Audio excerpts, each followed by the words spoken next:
Formal research questions are exactly that. They follow a specified, conventional form that this presentation will help you develop. Why create such formal questions?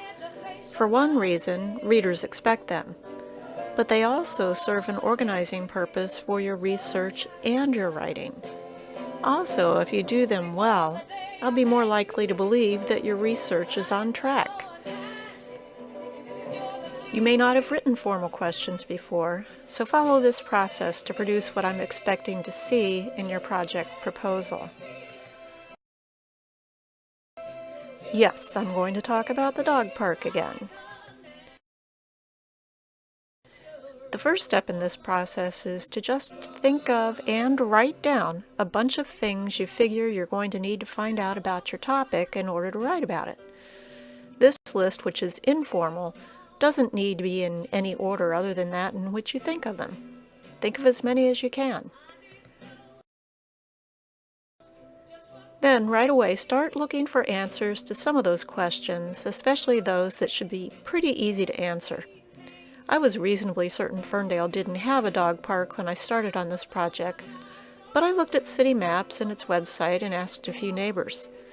I was able to confirm that Ferndale didn't have a dog park, and that two close-by cities do. One of them only allows city residents to use theirs, and the other one charges a fee for non-residents. A little more internet research about dog parks in general located at least one dog park in Kentucky near where I grew up. Is free to anybody, but does have a Friends of Paw Park organization that handles maintenance issues. Finding that information helped give me some ideas about what I could argue to my city. So I went back to my brainstormed list to write down some quick answers and add an additional question about how to organize a friends group. I also eliminated questions, one because I'd already answered it, and another one that was of such breadth that it seemed more like a category than a simple single question.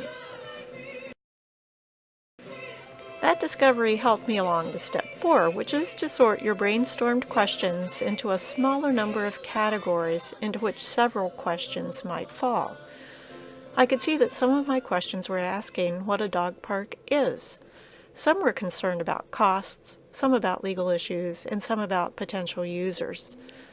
These categories provide the basis for my formal research questions, but keep this point in mind. Your research categories will be dependent upon the nature of your topic and may very well be different from mine. There's no such thing as a standard, universal set of formal categories for every research project.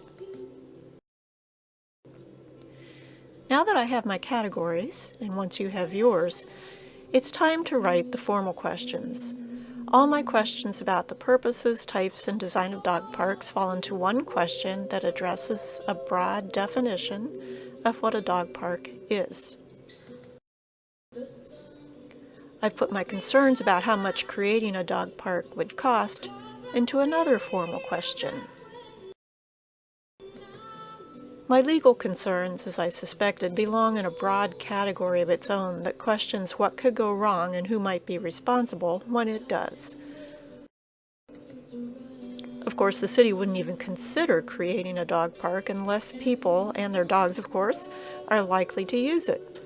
So I will need information about potential users if I want to be at all persuasive in asking the city to authorize construction.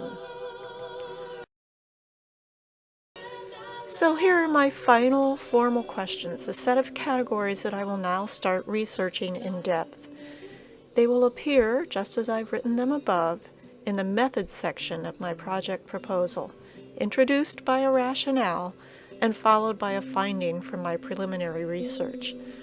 If your questions look similar to mine, despite being in likely different categories, and you introduce them with a rationale and follow them by a finding from a cited source, you'll be all set for your methods section.